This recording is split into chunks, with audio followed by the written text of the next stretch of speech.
Fairest by Gail Carson Levine. Read by Rosemary Hungerford. Chapter 10. Ivy was in shadow just beyond a corridor doorway. I was hoping to see you again. I was wishing for it. How could that be? I jumped up and curtsied. She came towards me. I looked for you at breakfast, she pouted, but you weren't there. Her voice was stronger today. It has a nasal quality that didn't augur well for singing. I'd have summoned you, but... Her cheeks reddened. I wished I could blush so becomingly. I can't remember your name, Lady... Asa, Your Majesty. I'm so glad I found you, Lady Asa. She smiled her dazzling smile. Footsteps echoed in the corridor she'd come from. I began again. She darted behind the fountain. I followed. Lady Asa, she whispered, looking both frightened and merry. See who that is. Hurry! I circled the fountain and made out the figure of Ciruelo in the distance. It's the choirmaster, Oh no, he mustn't catch me. Do something! I took her hand and ran from the courtyard with her. She ran like a gazelle, and I was hard put to keep up. She tossed her hair and laughed. She turned her head and met my eyes. Her eyes said, Isn't this fun? I couldn't help laughing, too. We hadn't gone far, however, before her breath gave out. Her pace lagged, and I was pulling her along. I couldn't think what else to do, so I picked her up and carried her. At first she was rigid in my arms. Then she relaxed and smiled up at me.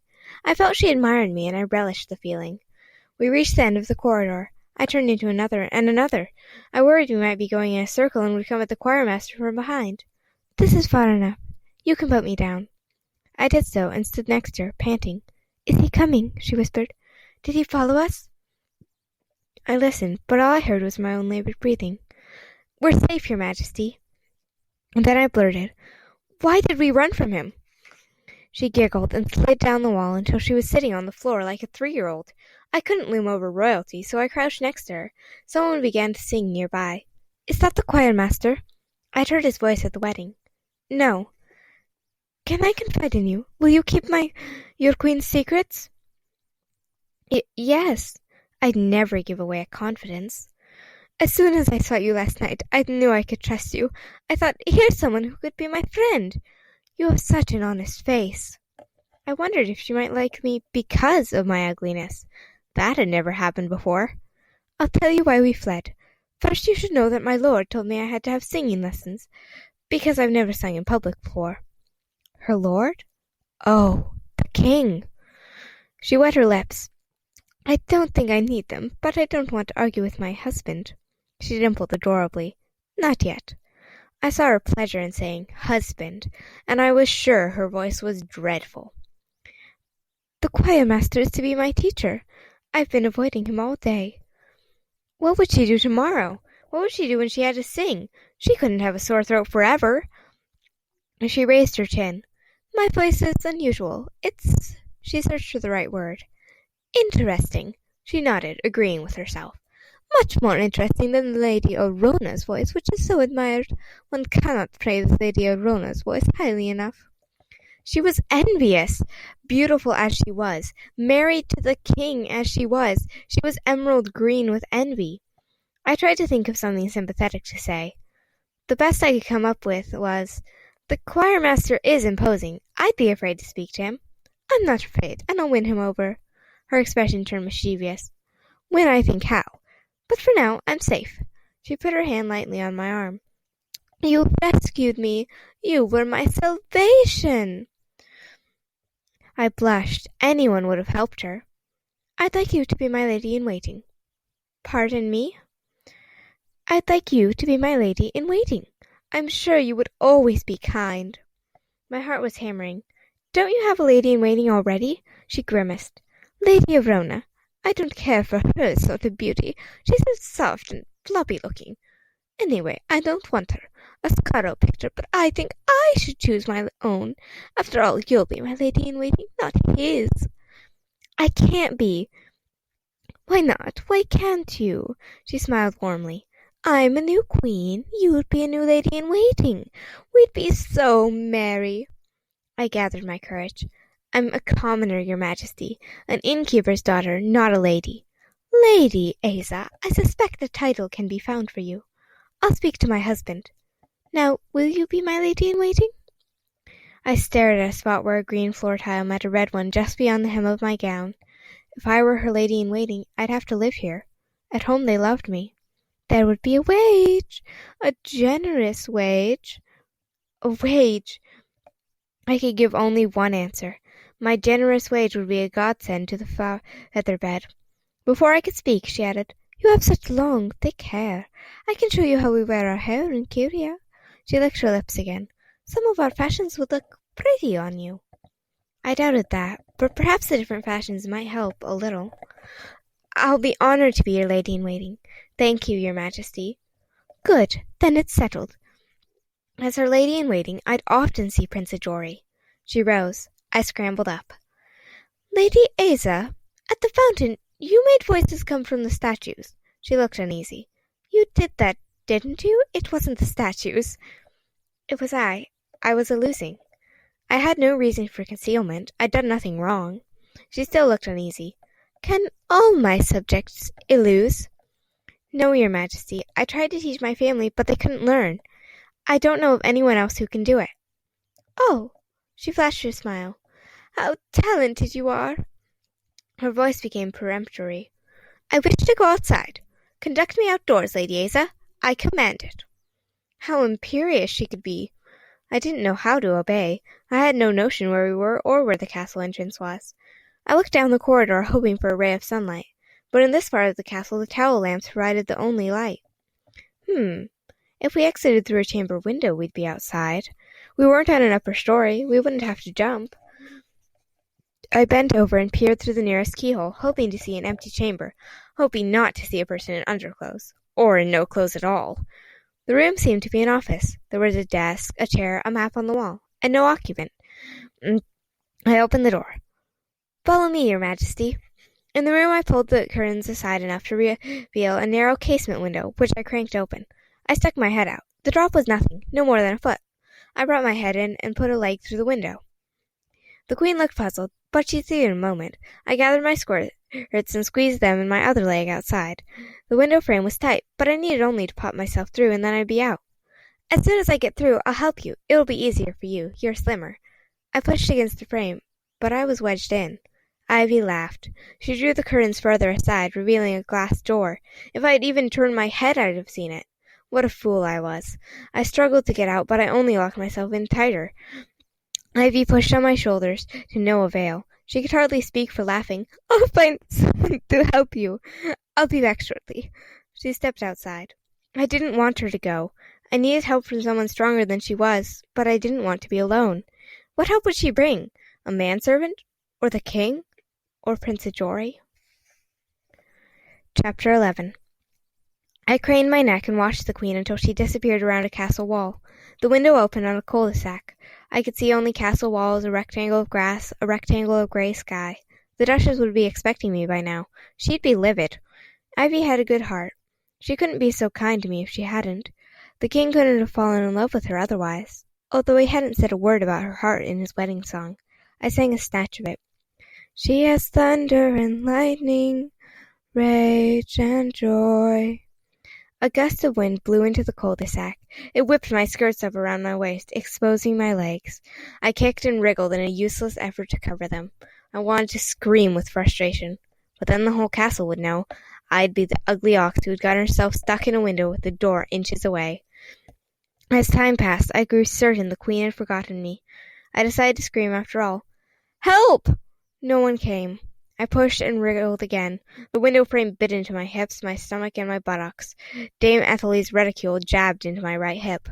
The reticule! Perhaps I could pull it out and gain an inch or two. I tugged and yanked my strap. My fingers turned red, but the reticule was stuck as I was. I was grinding my teeth so hard my jaw ached. Then I had to laugh. If I missed a few meals, I'd be able to get out. I heard the distant roar of a cheering crowd. It had to be the centaur spectacle. I heard footsteps. I shouted, "Help!" Perhaps if I twisted diagonally to the window frame, I could pull the reticule through. I twisted, sending pain down my legs. A man's voice sang, "What's that I hear? A maiden in distress." The reticule was out. I'd done it. I squirmed and writhed and gained an inch back into the chamber. "I'll save you, sweet maiden." Now that I thought I might get out, I wanted him to go away. I thrust myself forward and gained another inch. Perhaps you'll thank me with a kiss. Go away! His footsteps were close by. I loosed and sent my voice as far as I could, wherever it would go. Kind sir, hurry please, for I sorely need you. The footsteps stopped. Where are you, lovely maiden? I sent my voice a different way. Here I am. I pushed into the room, progressing inch by inch. Where? I was free. Oh, where? He'd see me if I exited into the corridor, so I left through the outside door. I heard cheering again and followed the sound. The clouds were lowering. Rain was on the way. The list stands were filled, although the arena was empty. I suppose the performance was between acts. There was the Duchess, looking grumpy and ill-used in a first-row seat. She was facing straight ahead and didn't see me. If she had, she would likely have scolded me before everyone. Luckily, there were no seats near her. I climbed to a back row, ready if she needed assistance. Spread before me were more colors than in a garden. The stands were draped with cloth, blue cloth here, gold cloth there, green cloth somewhere else. Pennants flew the purple and silver Aorthian coat of arms. The lords and ladies were gaily clad, the men in their doublets and slashings and brilliant hose, the women in their gowns and ribbons and puffed sleeves. I saw Prince Ajori and Uchu 2 rows up with the king and queen. Ivy was laughing and clapping, with no thought for me trapped in a window. But perhaps she had sent a servant to save me, and the servant had been duplicate. The arena was set up with hurdles, too high for ordinary horses. Centaurs streamed in, 6 stallions and 6 mares. The muscles of their horse bodies flowed into their human torsos and arms. The tight doublets of the stallions and the clinging bodices of the mares concealed none of the creature's strength and grace. A mare stood directly below my part of the stands. Her eyes had the questioning look of an intelligent dog, and she sniffed the hair with her human-seeming nose. The centaur trainer entered the lists, carrying a basket and a baton. He held something up for King Ascaro and Ivy to see. Then he displayed it to the rest of the audience. An egg. He threw it to the mare near me and reached into his basket for more. Each centaur received 4 eggs. The trainer waved his baton, and they began both to juggle and to gallop. When they reached a hurdle, they jumped while still juggling. I smiled. I glanced across the list. Prince Ajori was smiling too. Our eyes met. His smile widened, and my blush started. I looked at the king and queen and caught a little drama. King Ascaro had turned his head toward Lady Arona, who was enchanting in a pink embroidered bonnet. Ivy's eyes followed his gaze. The fury in her face frightened me. I wouldn't have been Lady Arona then for anything. A moment later the queen laughed, and I wondered if I had imagined her rage. The centaurs started lobbing eggs to one another, sometimes halfway across the list. I could barely breathe, expecting one of them to miss and an egg to land splat. Not a single egg was dropped. I raised my arms until my shoulders ached. Frying Pan entered the arena, wheeling a charcoal brazier and carrying a bowl and a skillet. The trainer took the bowl where Frying Pan lit the charcoal. The centaurs trotted to the trainer. Each one cracked his or her eggs into the bowl and galloped out of the list, followed by the trainer. Frying Pan placed her frying pan atop the brazier. Everyone laughed as she beat the eggs and poured them into the pan. She sang, Shake an egg, toss an egg, catch an egg, break an egg, omelette for lunch. Watch it bubble, watch it boil, watch it burn, watch it scorch, omelette for lunch. Please, oh cook, quick, oh cook, oh cook, serve, oh cook, omelette for lunch. Frying Pan lifted her pan off the flame. Omelette for lunch! She wheeled the brazier out of the arena. The overcast sky darkened. The centaurs trotted back in. The trainer returned, too, pulling nets filled with pulsing color. He opened the nests and received swarms of butterflies, which settled on the centaurs. The centaurs turned into creatures out of a dream, garbed in bright hues that shifted and throbbed as the butterflies fluttered their wings. The centaurs began to move, slowly and carefully. The butterflies stayed with them. The centaurs had completed a circuit of the list when they began to trot, and the butterflies stayed with them. How could it be? But it was. The centaurs cantered, and then they galloped. They raced out of the arena, with the butterflies still clinging. I hated to see them go. There might be more miracles ahead, but I could have watched this one forever. There was a lull. Servants circulated with omelette sandwiches. Mine was the best I'd ever tasted, studded with sweet peas and mellow eland cheese. After we'd eaten, 4 huge centaurs entered the lists and strutted about, showing off their bulging muscles. I felt a raindrop on my nose.